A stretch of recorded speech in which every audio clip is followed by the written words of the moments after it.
নমস্কার দর্শক বন্ধুরা, রেফ স্পোর্টস বাংলার পর্দায় আপনাদের সকলকে আরেকবার স্বাগত। আমি রাহুল। এই মুহূর্তে আইএসএল নিয়ে একটা গুরুত্বপূর্ণ আপডেট। আসলে এই নিউজটা আজকে সকালে এই নিউজটা আউট হয় এবং এটা বলা যেতেই পারে যে আইএসএল সম্পর্কে কিন্তু এটা একটা বড় আপডেট।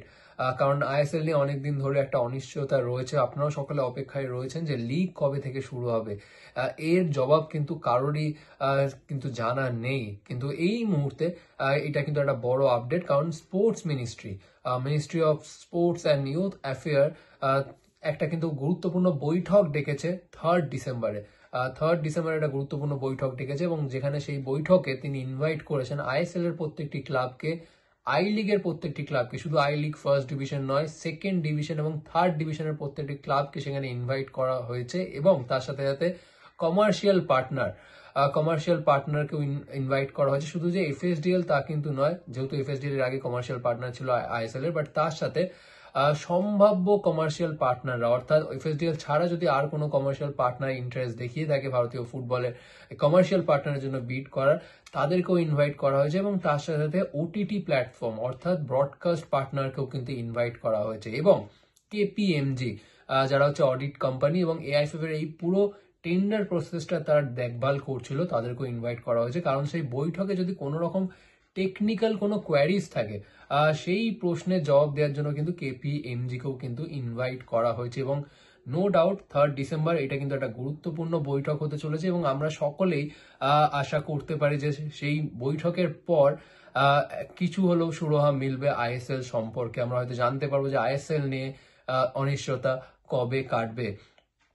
এবং এবং স্পোর্টস মিনিস্ট্রি কিন্তু দফায় দফায় কিন্তু বৈঠকে বসবে। কারণ প্রথমে তিনি খুব সম্ভবত আইএসএল ক্লাবদের সাথে বৈঠকে বসবে, তারপর আই লিগের ক্লাবগুলিদের সাথে বৈঠকে বসবে এবং তারপর কমার্শিয়াল পার্টনারদের সাথে তিনি আলাদা করে বৈঠকে বসবেন এবং তারপর ব্রডকাস্ট পার্টনারদের সাথেও তিনি আলাদা করে বৈঠক করবেন এবং সব শেষে তিনি একটা যৌথ কিন্তু বৈঠক করবে। অর্থাৎ খুব সম্ভবত এই আইএসএল নিয়ে, এই টেন্ডার প্রসেস এবং কমার্শিয়াল পার্টনার নিয়ে হয়তো আলোচনা হবে এই মিটিংয়ে এবং দ্রুত যাতে একটা সমাধান আনা যায় এবং দ্রুত আইএসএল শুরু করা যায়, সেটার জন্যই কিন্তু এই বৈঠক। সুতরাং বৈঠক শেষে আমরা সকালে আশা করতে পারি যে ফাইনালি আইএসএল নিয়ে একটা ক্লিয়ারেন্স পাওয়া যাবে নেক্সট ইয়ার।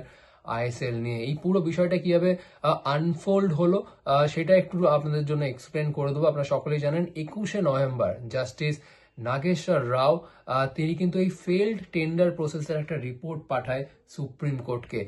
সেটা কিসের পর? তার কারণ হচ্ছে এআইএফএফ যে টেন্ডার রিলিজ করেছিল সেই টেন্ডার কিন্তু কোনো কমার্শিয়াল পার্টনারকে অ্যাট্রাক্ট করেনি। কারণ যেই কমার্শিয়াল পার্টনাররা প্রি বিড প্রেস কনফারেন্সে উপস্থিত ছিলেন, অর্থাৎ এফএসডিএল সহ আরো ফ্যান কোড এবং আরো যে দুই কোম্পানি ছিল, তারা কিন্তু সেই প্রি বিড প্রেস কনফারেন্স অ্যাটেন্ড করলেও তারা কিন্তু ফাইনালি কেউই বিড করেনি কমার্শিয়াল পার্টনারের জন্য। তার কারণ তারা সেই টেন্ডারটাকে আনভায়াবল বোধ করেছেন।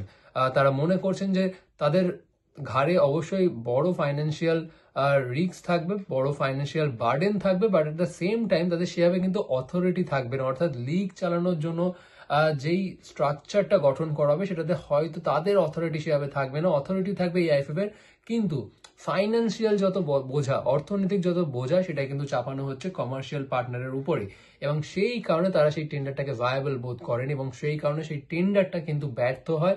এবং সেই টেন্ডার কেন ব্যর্থ হয় এবং কমার্শিয়াল পার্টনারদের কি কি দাবি, কি কি চেঞ্জেস করা যায় সেই টেন্ডারে যাতে সেই টেন্ডারের জন্য বিড করে কমার্শিয়াল পার্টনাররা, সেই সমস্ত কিছু নিয়ে কিন্তু একটা রিপোর্ট তৈরি করে এই জাস্টিস নাগেশ্বর রাও এবং তিনি সেই রিপোর্ট জমা করেন সুপ্রিম কোর্টে। এবং সুপ্রিম কোর্টে জমা করার সঙ্গে সঙ্গে বলা যেতেই পারে যে সুপ্রিম কোর্ট একটু হলো বিরক্তি প্রকাশ করে। কারণ আপনারা জানেন এই পুরো বছরটা কিন্তু এআইএফএফ দ্বারস্থ হয়েছে সুপ্রিম কোর্টের এবং সেই সঙ্গে তারা 2 সপ্তাহ সময় চেয়ে নেয়।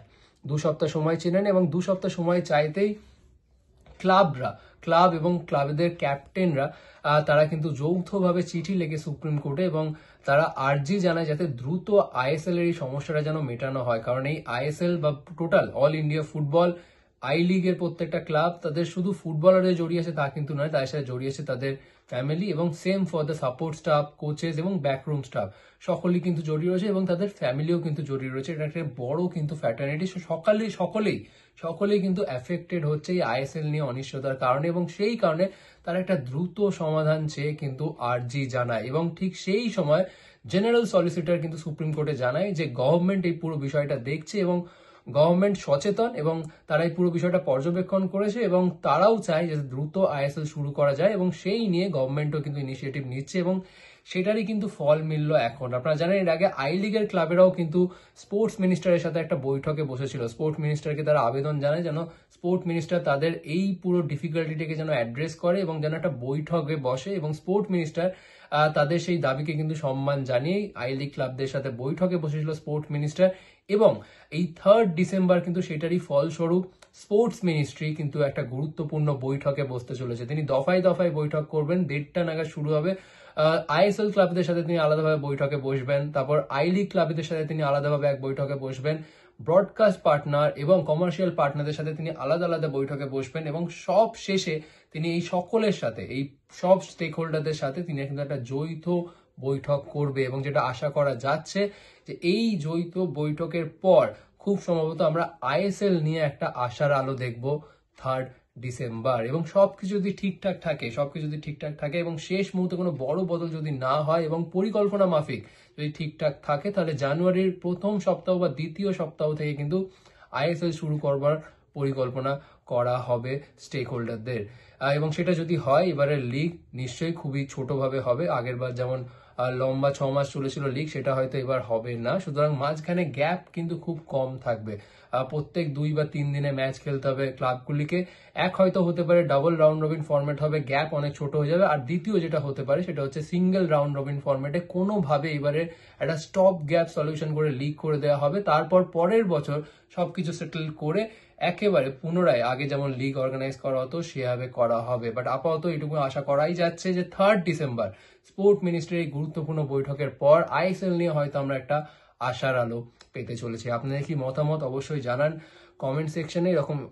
এরকম আরো অনেক ফুটবল এবং বাকি স্পোর্টসের আপডেটসের জন্য চোখ রাখুন রেপ স্পোর্টসের পর্দায়। এখানেই শেষ করছে ভিডিওটি। আবার আপনাদের সকলের সাথে দেখা হচ্ছে পরবর্তী ভিডিওতে।